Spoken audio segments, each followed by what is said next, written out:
Windows 101, the anatomy of a window.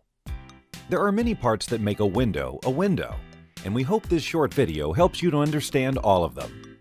We'll begin with the frame. The frame is the combination of the heads, jambs, and sill.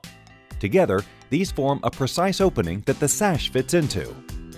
The head is the main horizontal part forming the top of the window frame, while the sill is the main part that forms the bottom.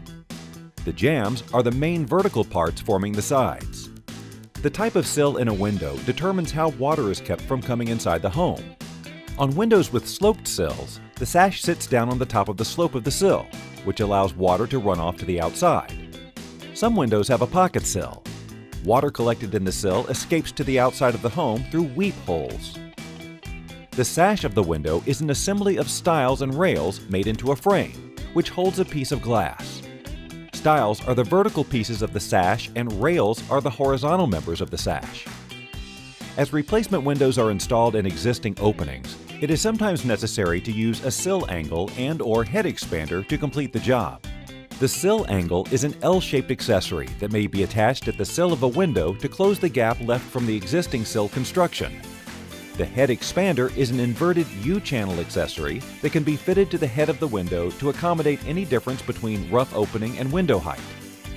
Another key component used to successfully install a replacement window is the jamb adjuster. Up to 3 of these metal adjusters are located on the jamb of the window and can be turned to help square the window in the opening. The more adjusters, the easier the installation. As we continue to explore the anatomy, let's review the parts important for installation. The nail fin is generally an extruded part of new construction windows and used to secure the window into a rough opening. The nail fin can also be snapped onto new construction windows. Some windows have a front flange. The flange helps cover any space between the window and the siding. A J-channel is also important for siding installation, as it provides an area into which the siding meets the window. Next, we're going to talk about the lock, lift, and meeting rails on a hung window. The lock rail is the top of the bottom sash, where the locking mechanism for the window sits. Meeting rail refers to the spot where the lock rail comes together with the bottom of the top sash. The lift rail runs horizontally across the bottom of the bottom sash and is used for raising and lowering the sash. For a hinged casement or awning window, a crank mechanism is used to operate the sash.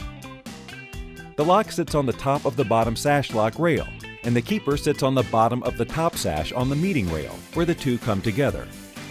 The tilt latch also sits on the lock rail and allows you to tilt the sash in for easy cleaning from inside your home. Along with the lock, a window opening control device, WOCD, is optional on some windows. They are found on the vertical sash stiles and are always activated for fall prevention. Some windows also come standard with night latches, which when activated can allow ventilation without a large opening. These small pieces of vinyl are located on the top sash stile and pop out to position sash for optimum ventilation. There are lots of moving parts to windows that help improve their functionality. The balance system, for example, is what allows the sash in a hung window to operate and stay in place.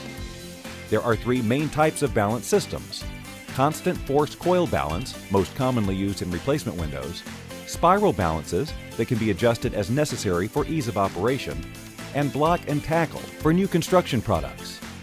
In each instance, the balance is seated in a pivot pin. The pivot or tilt pin is attached to the bottom of the window sash. The balance must be properly seated in the pivot pin to allow the window to raise and lower properly. Sliding window sashes operate horizontally with rollers or glide pads. Because parts of a window are not always referenced the same way, we hope this made understanding window anatomy a little easier.